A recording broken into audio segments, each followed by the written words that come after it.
ધોરણ 10મા ધોરણમાં ગણિતમાં આંકડાશાસ્ત્ર જે અગત્યનું ચેપ્ટર ગણાય પાસ થવા માટે.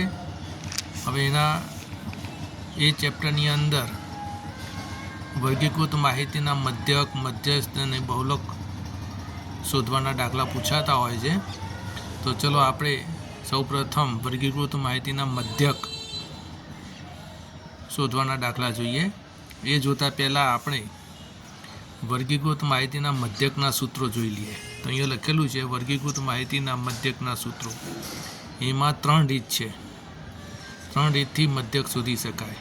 સીધી રીત એટલે કે પ્રત્યક્ષ રીત, ધારી લીધેલ મધ્યક એટલે ધારેલ મધ્યકની રીત, અને ત્રીજા નંબરમાં છે પદ વિચલનની રીત. બરાબર, આ 3 રીતથી દાખલા આપણે ગણીએ. તો પહેલાં સીધી રીત, પ્રત્યક્ષ રીત. એનું સૂત્ર છે આ રીતે: x bar is equal to sigma FI XI ના છેદમાં સિગ્મા એફઆઈ. જ્યાં એફઆઈ એવું છે તો આઈમા વર્ગની આવૃત્તિ અને એક્સઆઈ એ આઈમા વર્ગની મધ્ય કિંમત કહેવાય, અને સિગ્મા એફઆઈ એટલે કે એન એટલે કુલ આવૃત્તિ. બરાબર, તો આ થઈ સીધી રીત, પ્રત્યક્ષ રીતથી મધ્યક શોધવાનું સૂત્ર. હવે ધારી લીધેલ મધ્યક એટલે ધારેલ મધ્યકની રીતથી મધ્યક કઈ રીતે શોધાય, એના માટે કઈ સૂત્ર જોઈએ તો એ આપણે જોઈ લઈએ. x bar is equal to a plus sigma F I D I ના છેદમાં સિગ્મા એફઆઈ. જ્યાં એ શું છે તો ધારેલ મધ્યક, એ મધ્ય કિંમતની અંદર આપણે ધારવાનું ધારેલ મધ્યક. ડીઆઈ બરાબર એક્સઆઈ માઇનસ એ, અને એફઆઈ બરાબર આઈમા વર્ગની આવૃત્તિ, અને સિગ્મા એફઆઈ બરાબર એન એટલે કુલ આવૃત્તિ.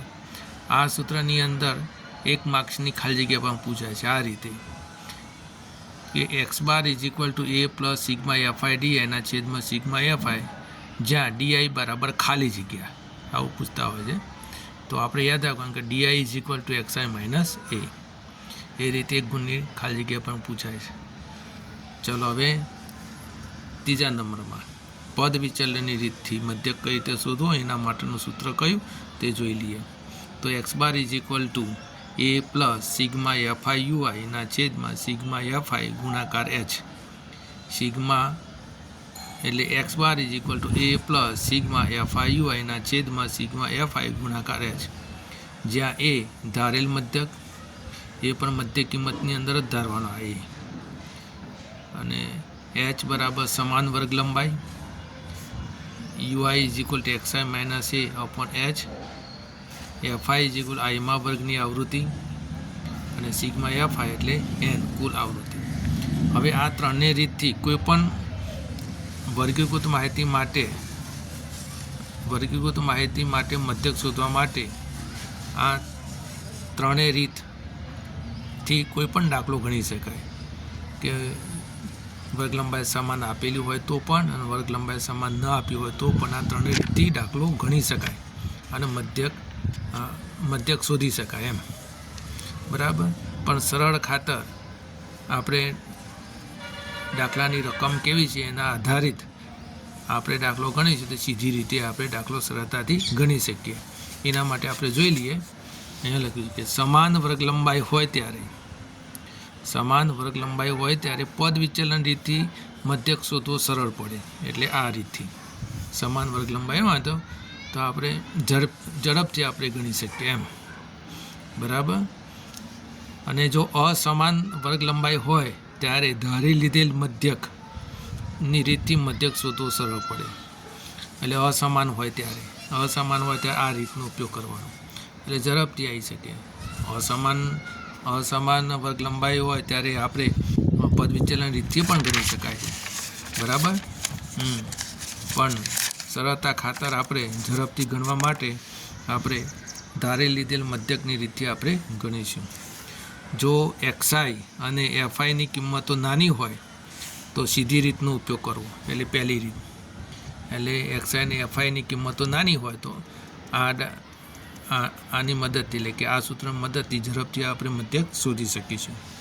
અને 3 રીતથી મેળવેલ મધ્યકની કિંમત કેવી હોય છે તો સમાન જ હોય છે. ભલે તમે આ રીતથી ગણો, આ રીતથી ગણો, જવાબ તો એક સરખો જ આવવાનો. બરાબર ને? ચલો આપણે એક દાખલો જોઈ લઈએ અને આગળ વધીએ આપણે. ચલો અહીંયા એક આપેલો છે, નીચે આપેલ વર્ગીકૃત માહિતીનો મધ્યક શોધો. અહીંયા વર્ગ આપ્યા છે 0 થી 2, 2 થી 4, 4 થી 6, 6 થી 8, 8 થી 10, 10 થી 12 અને 12 થી 14. એની આવૃત્તિ દરેકની 1, 2, 1, 5, 6, 2, 3 આ રીતના આપેલી છે. તો આપણે ગણતરી શરૂ કરીએ. તો અહીંયા વર્ગ છે 0 થી 2, 2 થી 4, 4 થી 6, 6 થી 8, 8 થી 10, 10 થી 12, 12 થી 14. બરાબર, આ આપણને આપી છે. ચલો એને આપણે થોડું બનાવીએ. અહીંયા શું આપેલું છે? તો આવૃત્તિ.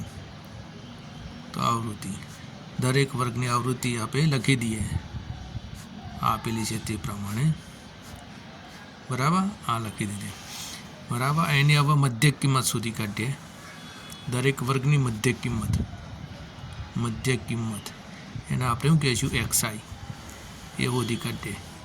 ચલો 0 અને 2 વચ્ચેની જે મધ્યક કિંમત કેટલી આવે છે? તો 1. એટલે ના વળતર 2નો સરવાળો 2 વડે ભાગો. 0 + 2 એટલે 2, 2 ને 2 વડે ભાગો તો 1. 4 + 2 એટલે 6, 6 ને 2 વડે ભાગો તો 3. બરાબર, એ રીતે અહીંયા કઈ આવશે? 5. બરાબર, એ રીતે અહીંયા કઈ આવશે? 7. અહીંયા કઈ આવશે? 9. અહીં કઈ આવશે? 11. બરાબર, અહીં કઈ આવશે? 13. જુઓ અહીંયા વર્ગ લંબાઈ સમાન છે, 2, 4, 6, 8, 10, 12. એટલે 2નો તફાવત છે. તો એક પહેલાંની જ આપણે મધ્યક કિંમત શોધી કાઢવાની. આની 1 આવી. હવે જે વર્ગ લંબાઈ જે આપેલી હોય આ H, બરાબર, H એટલે વચ્ચેનો જે ગેપ છે એ બધામાં સરખો છે. એ ગેપ કેટલો છે? તો 2નો. તે 2 ઉમેરતા જાઓ. 1માં 2 ઉમેર એટલે 3, 3માં 2 ઉમેર એટલે 5, 5માં 2 ઉમેર એટલે 7, 7માં 2 ઉમેર એટલે 9, 9માં 2 ઉમેર એટલે 11, 11માં 2 ઉમેર એટલે 13. હવે અહીંયા જુઓ જે આવૃત્તિ FI છે. જો આ આવૃત્તિ FI છે, આના મધ્ય કિંમત X. આ બંને નાની કિંમતો છે. આ નાની કિંમત 1, 1, 2, 3 આ નાની કિંમતો છે. તો નાની કિંમતો માટે આપણે કઈ સૂત્રનો ઉપયોગ કરીશું? આ સીધી રીતે ઝડપથી દાખલો આપણે ગણી શકાય. આ રીતનો ઉપયોગ કરીશું. બરાબર, આ રીતે રકમ ઓળખવાની અને પછી દાખલો ગણવાનો. તો સીધો આપણે FI XI લઈ લઈશું. શું લઈ લઈશું? FI XI. FI XI એટલે આ બંનેનો ગુણાકાર. 1 ગુણાકાર 1 એટલે 1, 2 તરી 6, 5 એકા 5. બરાબર, 7 પંચાને 35, 6 9 54, 11 દુના 22, 13 તરી 39. બરાબર, હવે આપણે અહીંયા શોધી કાઢીએ સિગ્મા FI અને અહીંયા સિગ્મા FI XI શોધી કાઢીએ. એટલે અહીંયા સિગ્મા FI સરવાળો કરો. 3, 2, 5, 5, 5, 10, 16, 17, 18, 19 20 છે. કેટલો છે? 20. અહીંયા આનો સરવાળો કરો. 9 થી 10, 11, 11 4 15, 15 5 20, 20 5 25, 25 ને 6, 31 ને 1 32, 32 વધી 3, 3 3 6, 6 ને 5 11, 12 13, 14 15 ને 16, 162. એટલે હું આવ્યું સિગ્મા FI XI. ફરીથી જોઈ લઈએ. અહીંયા 9 થી 10 11, 11 ને 4 15 ને 5 20 ને 5 25, 25 ને 6, 31 ને 1 32 વધી 3, 3 3 6, 6 ને 5 11, 12 13, 14 15 ને 16, 162 થઈ ગયા. આ રીતે જોઈ લેવાનું અને પછી આ સીધી રીતનો ઉપયોગ કરી અને દાખલો આપણે ગણીએ. તો ચલો સીધી રીતથી એટલે કે પ્રત્યક્ષ રીતનો ઉપયોગ કરીશું આ રીતે. બરાબર, તો આ રીતે નાની રકમ હોય એટલે FI અને XI નાની કિંમતો હોય તો આ રીતે સીધી રીતે ફટાફટ આપણે દાખલો ગણી શકીએ છીએ. એટલે સિગ્મા FI XIના છેદમાં સિગ્મા FI. ચલો 162 અને કેટલા આવ્યા? 20. અને આને 20 વડે ભાગી નાખો. બરાબર, તો અહીંયા આપણે 162 ને 20 વડે ભાગીએ એટલે બરાબર, એટલે 8, 20 28 160. 2 વધ્યા. હવે ભાગ નહીં ચાલે. ભાગ ચાલશે ના, તો .00 20 એકા 20 ને કેટલો જવાબ આવ્યો? 8.1. તો આપણો 8.1 આપણો મધ્યક મળી ગયો.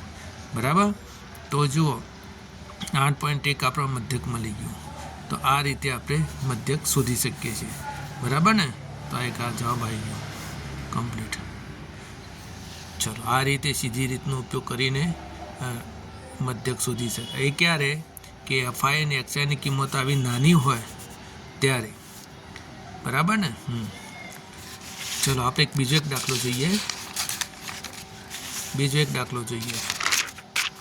કે જે આ રીતનું આપેલું છે.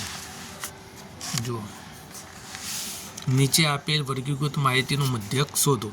અહીંયા વર્ગ આપ્યો છે 65 થી 68, 68 થી 71, 71 થી 74 આ રીતે આપ્યું છે. તો આપણે વર્ગ લખીશું અહીંયા આવૃત્તિ એફઆઈ લખીશું.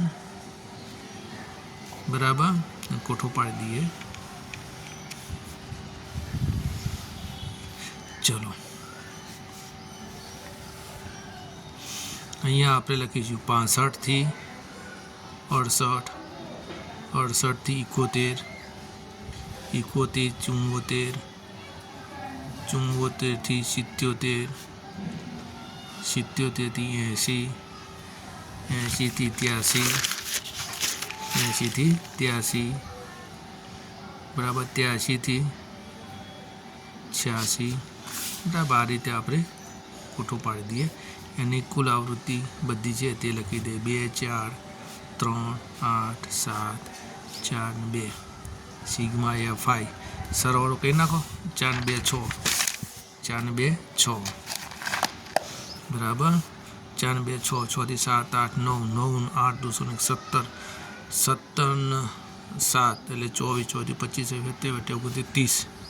ફરીથી જોઈ લે. 4, 2, 6, 6 દુ 12, 13, 8, 8, 21, 3, 24, 24, 4, 28, 29, 30 થઈ ગયા. હવે આપણે આગળ વધીએ. અહીંયા આપણે વર્ગ લંબાઈ જોઈ લઈએ. પહેલાં એચ કેટલો મળે છે. વર્ગ લંબાઈ એચ કેટલો મળે છે અહીંયા બરાબર દેખી લઈએ. હવે ચલા વચ્ચેની ગેપ જોઈ લો. 68 આ 65, 65, 67, 68 એટલે 3ની ગેપ. 68, 79, 70 2ની ગેપ. 71 ને 74 3ની ગેપ. 74 થી 77 બરાબર એ પણ 3ની ગેપ. અને અહીંયા જો ગેપ મોટી છે. 77, 78, 79, 80 3ની ગેપ. અહીંયા 3ની ગેપ. અહીંયા 65, 66, 67, 68, 69, 70, 71, 72, 73, 74, 75, 77, 78, 79, 80, 81, 82, 83 દરેકમાં 3ની ગેપ છે. એટલે વર્ગ લંબાઈ સમાન છે. બરાબર. હા બરાબર. 65, 67, 67, 68, 65, 67, 68, 68, 69, 70, 71, 72, 74, 75, 78, 79, 80, 81, 82, 83 બરાબર. બધામાં 3ની ગેપ છે. બરાબર ને? તો અહીંયા પદ વિચલનની રીતથી દાખલો ઘણું સરળ પડશે. તો આપણે ગણીએ પદ વિચલનની રીતથી. બરાબર. એટલે યુઆઈ વાળું સૂત્ર. ચલો અહીંયા આપણે મધ્ય કિંમતોથી કરીએ. મધ્ય કિંમત એક્સઆઈ બરાબર. આ બેનો સરવાળો કરો. 8 થી 9, 10, 11, 12 ને 13 વધીએ 6, 6, 12 ને 13 બરાબર. તો અહીંયા 8 થી 9, 10, 11, 12 વધીએ 6, 6, 12 ને 13 133 અડધા કરો. 133 અડધા એટલે મધ્ય કિંમત આપવા મળી છે 2, 2 છંગ 12 એટલે એક વધ્યો બધી ઉતાર તગરો પાછા 2 છંગ 12 એક વધ્યો ભાગના ચાલો 0.00 2 55 10 એટલે કેટલો આવ્યો 66.5 આવ્યો. હવે દરેકમાં 3 ઉમેરતા જાઓ. 66, 67, 68, 69.5 એમાં 3 ઉમેરો. 69 થી 70, 71, 72.5 75.5 3 ઉમેરતા જાઓ. 78.5 83.5 અને 84.5 આ રીતે મળી ગયું. બરાબર. હજુ આગળ વધીએ. મધ્ય કિંમત યુઆઈ એટલે એક્સઆઈ માઇનસ એના છેદમાં એચ બરાબર. અને પછી છેલ્લો એક આપે છે એફઆઈ યુઆઈ આ રીતે આવશે. ચલો મેળવીએ. ચલો આપણે અહીંયા ધારેલો આપણે એ ધારીએ. સૌથી મોટી આવૃત્તિ હોય ત્યાં ધારીએ તો સરળ પડશે. અહીંયા ધારી લઈએ. ધારો કે આ એ છે આ એની કિંમત છે, આ એક્સઆઈની કિંમત છે અને આ એચ. આ 3નો ઉપયોગ કરીશું અહીંયા આ યુઆઈ મેળવવા માટે. તો અહીંયા 0 આવશે, અહીંયા -1 આવશે, અહીંયા -2 આવશે, અહીંયા -3 આવશે, નીચે 1, 2 અને 3 બરાબર આ રીતે આવશે. તમારે ચેક કરો તો કહી લેજો યુઆઈ બરાબર એક્સઆઈ. હવે એક્સઆઈ એટલે કયા અહીંથી લો 75.5 એ કેટલા તો 75.5 ભાગ્યા h એટલે કેટલા 3 તો અહીંયા 0 આવશે 75.5માંથી 75.5 બાદ કરો અને 3 વડે ભાગો તો 0 આવે અહીંયા 72.5 એમાં 75.5 બાદ કરો અને h વડે ભાગો તમે એટલે કે 3 વડે ભાગો તો -1 આવશે એ રીતે ચેક કરી જોવાનું હવે FI અને UI નો ગુણાકાર કરો એટલે આનું આ બેનો ગુણાકાર એટલે FI UI એટલે 2 તરી 6 એટલે -6 4 દુના 8 -8 3 એકા 3 -3 8 ને 0 વડે ગયું તો 0 7 એકા 7 અને 4 દુના 8 અને 3 દુના 6 ધનનો સરવાળો અને ઋણનો સરવાળો કરો ચલો આ ધનનો સરવાળો કરો 6 થી 7 8 9 8 દુ 17 -17 બરાબર હવે આનો સરવાળો કરો 7 ને 8 15 15 થી 16 17 18 19 20 ને 21 બરાબર 7 દુ 14 14 ને 15 15 થી 16 17 18 19 20 21 હવે 21 માંથી 17 બાદ કરો એટલે સિગ્મા FI UI મળી જાય 17 18 19 20 ને 21 એટલે કેટલા થયા 4 બરાબર હવે પદ વિચલનની રીતનો ઉપયોગ સૂત્રનો ઉપયોગ કરો x bar = a plus sigma FI UI ના છેદમાં સિગ્મા FI ગુણાકાર h ચલો a કેટલો છે તો 75.5 75.5 સિગ્મા FI UI કેટલો છે તો 4 સિગ્મા FI કેટલો છે 30 h કેટલા છે તો 3 તો 75.5 વત્તા 4 ગુણાકાર 3 અને નીચે 30 અહીંયા ઉડી જશે 3 ને 10 એટલે 75.5 વત્તા 4 ના છેદમાં 10 એટલે 75.5 એટલે 0.4 એટલે 75.9 હશે સરવાળો આ રીતે થાવ 75.5 વત્તા 0.4 9 અને 75 એટલે આ રીતે આપણે દાખલો ગણી શકીએ છીએ ખબર પડી ગઈ ને એટલે આ રીતે મધ્યક આપણે પણ શોધી શકીએ છીએ એટલે આપણે આ પદ વિચલનની રીતથી આપણે દાખલો ગણીશું આ દાખલો તમે ધારેલ મધ્યકની રીતથી પણ ગણી શકાય બરાબર કરવો હોય તો કરી શકાય પણ આ રીત આપણને સરળ પડે ઓકે પછી બીજા 2 દાખલા પછી જોઈએ આના પછી